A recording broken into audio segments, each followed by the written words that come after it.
இப்போ பாருங்கள், முத்துமலை முருகன் கோவிலில்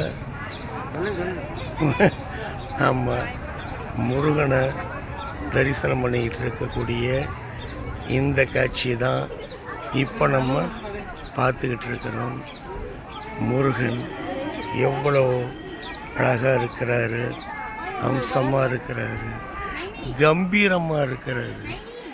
கையில் வெச்சு வேலை வச்சுக்கிட்டு பரத்தம்மை வழிபடக்கூடிய பக்தர்களை எப்படி காத்து நிற்கிறாரு, அவங்களுக்கு நல்லருள் புரிகிறாரு அப்படிங்கிறத தான் இப்போ நம்ம பார்த்துக்கிட்டு இருக்கிறோம். பாருங்க, இதுதான் கோவில். முத்துமலை முருகன் திருக்கோவிலிலே வந்திருந்த முத்துமலை முருகனை வழிபட அழைக்கிறது டிக்கெட்ஸ் யூடியூப் சேனல். வாருங்கள், முருகனர்கள் பெற்று பல்லாண்டு வாழ்க.